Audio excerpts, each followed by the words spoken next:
we're here to say it's time for the city to pay. We've been waiting long enough. If he's really going to take responsibility, if he's really going to apologize, if he's really going to make good on his promises, he has a responsibility. He can come clean right now and call for new trials for every single one of the police torture victims who are still locked up.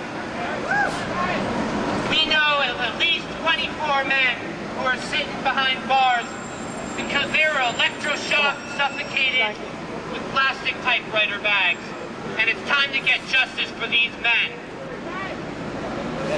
Now, we're willing to sit down with Mayor Daley. We're willing to talk to him. We've been protesting for years, and it's time for him to come clean. Thank you.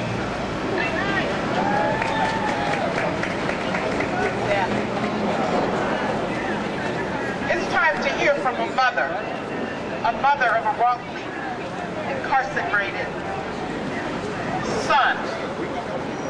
This is Virginia Clemens, and you must hear her story.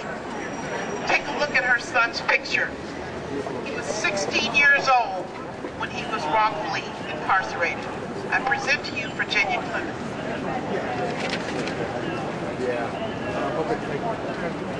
Hello, my name is Virginia Clemens.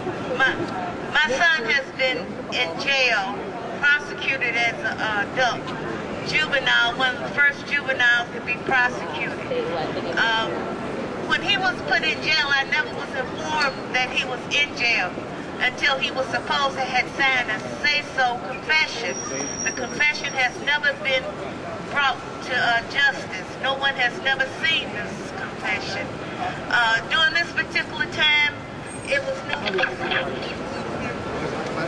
no justice or anything done to the family. This really is a family affair. It's more than just me or either my son. It's a whole bunch of us that this really has did. Mayor Daley gave his word. He is the mayor of Chicago. His word is supposed to be sound. His word, he gave his word. So if he gave his word, he is not supposed to be able to take it back. It's in writing.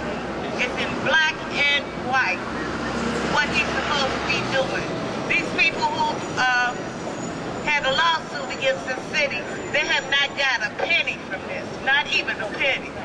Their family is under a whole lot of stress and strain on account of this. Chicago, Mayor Daley, you should be really ashamed of yourself. How can you live with this? How can you sleep with this? When you go to sleep at night, do you see those people that you did prosecuted? And on top of it, you got a promotion. You are mayor from this. Before you became mayor, you were the state's attorney. How can you do this? That's all I got to say.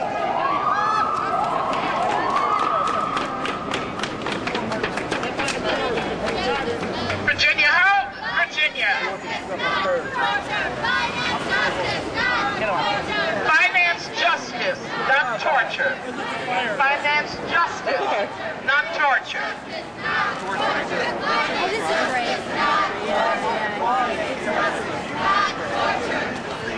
Thank you, Virginia. I need to add to what she said, in case you missed it, that her son was a minor. He was 16 years old.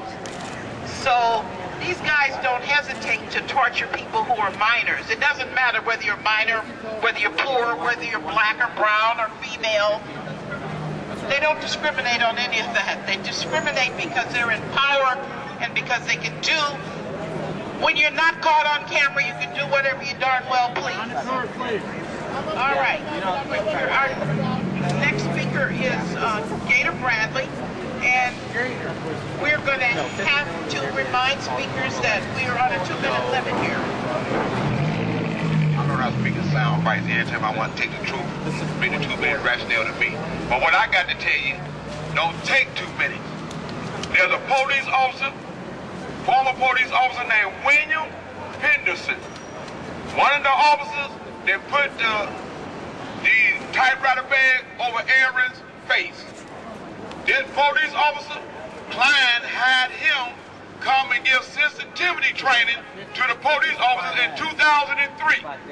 This same police officer has been found guilty in Florida for committing a crime, and this city took his pension fund, but this city is paying for the defense in this Burge case. This is the issue that they don't want you to know. This same police officer is an investigator for the Public Defender's Office. Officer McWeeny, one of the officers that got involved in the tortures, is an investigator for the state's attorney's office. Officer Degman is an investigator for the sheriff's office. This mob is still at work. What we need to do, what they should have did with this report, it's a good report. They sent it to everybody but the International Olympic Committee. Why did they refuse to do that? Okay, it may make sense to get the 14.8 million, and my man Stanley Howard and them are entitled to their money, but don't make it where you got to make Aaron Patterson. They call him now the other. When you hear the press conference about Flint Taylor and them, they speak about the other three brothers, and then they call Aaron Patterson the other. He's the other brother that brought the rest of the brothers on their road together to put the heat on these people. So we got to stand up. Don't let Flint Taylor, and I'm giving it to you because I'm an urban translator, and my responsibility is to make sure no lawyer, no assistant state's attorney, no police officer, no U.S. attorney, and no judge deny nobody a fair trial. And I'm telling you, if this police officer that has been found guilty,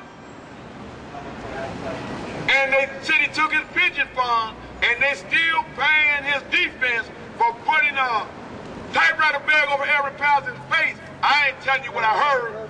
I'm in the case, and I'm on the case, and I'm reading what they're doing. And I'm saying that. He talked to Fred, he talked to me every day about what's happening.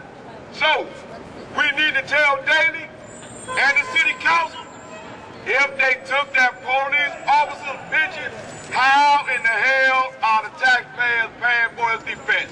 And that's my 2 minutes. All right. 2 minutes. All right, Gator.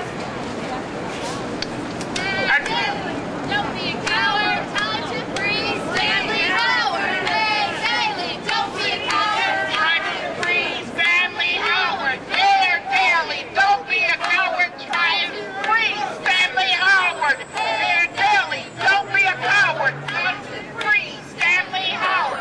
Mayor Daley, don't be a coward. It's time to free Stanley Howard. All right, our next speaker is Reverend Oscar Walden. Come forward. Thank you very much. I'm 75 years old, and I was only a young man, 20 years old, living in Oakdale Gardens, when I was snatched off a bus and railroaded to prison for 14 years. And the state of Illinois gave me $120,000 for 14 years. I had never been arrested, never been convicted of any crime. Was a theology student studying for the ministry. Here it is, 55 years later, and I'm still wrestling with this nightmare. I know it. Because I do mine. Now I'm here today to put a face on the fact that they've been torturing black men in Chicago for 55 years to my knowing. Don't forget about us. I'm a witness. And the women. And women also. Thank you. Now let me say this. I definitely want it to be made clear in no uncertain terms that I'm concerned about the victim. The victim needs justice. But the victim needs to see the right person convicted.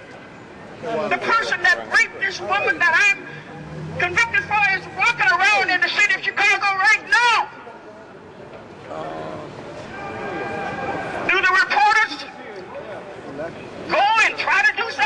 to get a confession, even though there is a statute of limitation.